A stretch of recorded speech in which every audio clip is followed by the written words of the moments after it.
there's one thing that can trump any content in Honkai Star Rail, it's money. You invest in Eidolons and additional light cones and you will be breezing through content. But there are so many other things we can do with it as well. I enjoy taking units that are far past their prime and bringing them up to an elevated status that makes them competitive with the meta of today. And what better candidate is there than the first character that I ever mained in this game, and the character that carried me through the entirety of 1.x, our favorite resident gambler and skill point black hole, Qingque. I have been a QQ enjoyer since the very first version of Honkai Star Rail. In fact, she was the first character that I ever completely maxed, even ahead of Zila, which I had pulled multiple copies of. I just loved Qingque's gameplay. She's very cute. I love the gambling style. I'm a gambler at heart, what can I say? She resonated with me, and I really had the desire to make her work because so many tier list sites at the time rated her so poorly when she was actually pretty decent for the time. And she definitely carried me through all of the content that I needed her to, all the way up past Sparkle's release. I mean, Sparkle was incredible for her. But unfortunately today, she is just not competitive with all of the new units anymore, especially being a 4-star. Such a rarity nowadays. She unfortunately sits in tier 5, which I think is undeserved. QQ can be incredible under the right circumstances, and we are going to make her shine today, using, of course, the power of money. Now, I wanted to start this out with some nostalgia, a trip back down memory lane to play my very first full QQ team that I felt was powerful and could clear anything.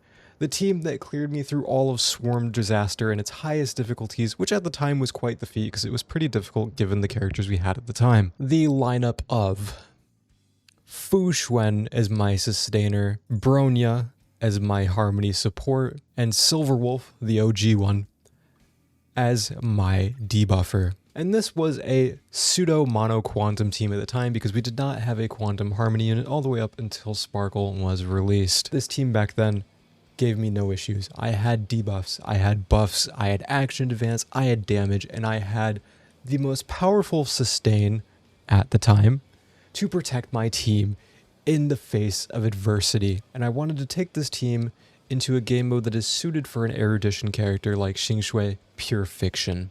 Yes, we usually do these showcases in MOC, but today I wanted to make an exception. I wanted to give my girl the best shot possible, and it gives us scores to compare across our showcases. And unfortunately, despite my nostalgia feeling very strong when I first equipped this team, they did not do too well. Now, this could be attributed to many things. Number one, Qingque's main source of damage is in her enhanced basic attacks that she gets from using her skill and getting 4 of a kind. They do a blast attack, which hits 3 targets, instead of hurl, which hits 5, which is usually what erudition characters do. They hit all the targets, which makes it harder to clear out the initial wave of 20 mobs that you need to kill to then get on to your first elite enemy. Pair this with the fact that she's the only one doing damage in this team, and the fact that the speed tuning between my Bronya and my Qingque was way off because of the speed buffs in this current Pure Fiction. It didn't go too well. So I decided to try a newer free-to-play setup to give this team a better fighting chance against the content of today. And so instead of using my OG team, which was not free-to-play, I equipped RMC, Dan Heng Perminator Try, and Pela. Yes, Pela. I've not used her before in this. I was feeling pretty happy about using her. To make a fully free-to-play team, aside from one light cone, which is RMC's light cone, I have him on the highest end cone to reach 200 speed. And as you can see,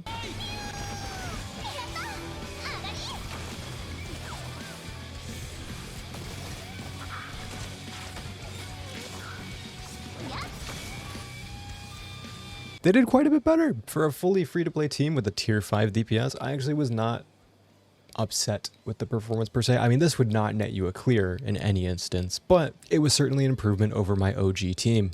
Goes to show that the supports of today are much stronger. And shout out Pela. Pela the GOAT. But clearly this was not going to be enough to clear. Even if I had perfect relics, like QQ Man himself. I don't think this would be clearing pure fiction. And so we need to step up to the Dolphin tier. We need to spend a little money and see where Qingque can go with a new team. Now, I originally tried the Dolphin setup Sustainless because I wanted to give her as many buffs as possible to give her a fighting chance in fully clearing pure fiction. And so I had initially equipped her with my E2 S1 Sparkle, my E1 S1 Tribbie, and my E1 S1 Cipher. And this is how they did.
All in all, the damage was significant and they made far more progress than the original team that we used, but health was an issue. This team was not surviving when I played it. They didn't do enough damage in comparison to how much health they had to expend as a resource, and so I had to make the decision to add in a sustainer instead and put our Danheng Permanent Rider back in. I had initially considered using my Hyacinth, but she's E6S5 and she would have just been clearing the content herself, and it wouldn't have made for a very relatable Dolphin showcase, so to speak. This is how our Dolphin team did with a sustainer in the mix.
A significant improvement over the last, and you could net yourself a clear with this as well, which I was feeling pretty happy with, but we want to hit that 40k. We want Qingque to shine, and I want her to have a powerful role in this wailed out team because she deserves to be the DPS, not to be carried in a wheelchair like some of the other characters like we've had in this series. And so to do that, I had to consider what supports to play with her. Sparkle was non-negotiable. She needs the skill points, she needs the action advance, and with a hyperspeed Sparkle, she is getting all of those things, and she's getting a significant amount of crit damage, which will help her deal a lot more damage. But we needed some E6 supports for a whale showcase, and I did not want to include Hyacinth in the mix because I didn't want her to steal the spotlight.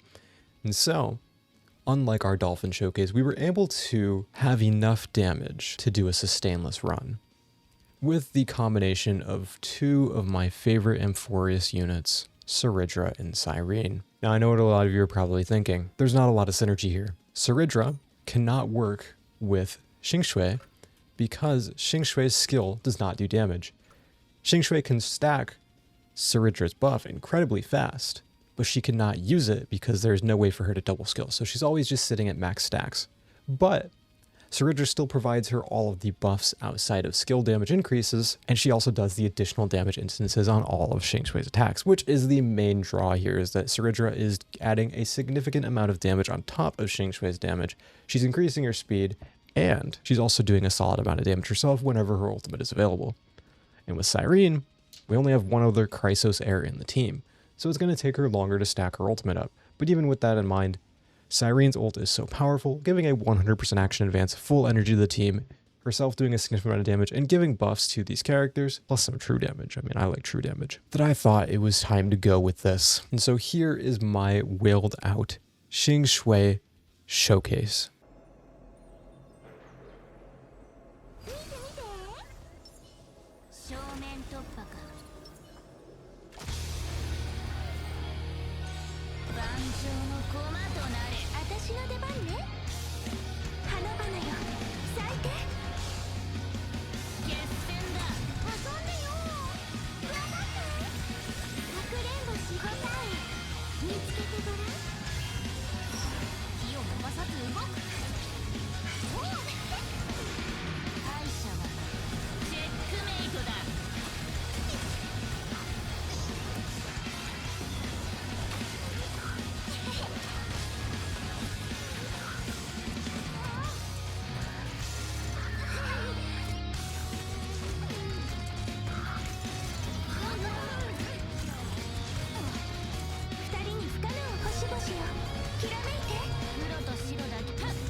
And we cleared with 40,000 points.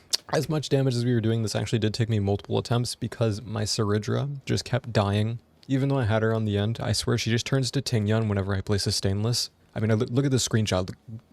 All the damage the other characters took was AoE. She just died herself to all of the single target hits. But whatever the case, we got the clear, and I was happy to see my original favorite character, my original main DPS, and the character that I've mained the longest in any amount of time that I've played Honkai Star Rail, get a full clear in Pure Fiction in big 2026. Now this is definitely possible with significantly less investment. This is just the team that I went with, and I definitely think that there are paths you could take to make this work better and supports you could use with far less cost, but this is just how I decided to showcase it, and I'm happy with the results. And with all of that in mind, I hope that you enjoyed my showcase. Qingque is a unit I've wanted to do in this series for a while, and I'm happy that I could finally represent her. I hope this was entertaining, I hope you enjoyed, and make sure that you stop by on April 21st at 11 p.m. EST for my very first live stream where we will be pulling for an E6 S5 Silverwolf and giving one away for free. You need to be present in the live stream to be eligible to win, so I highly recommend stopping by. Thank you, of course, once again for watching. I hope you enjoyed. Take care.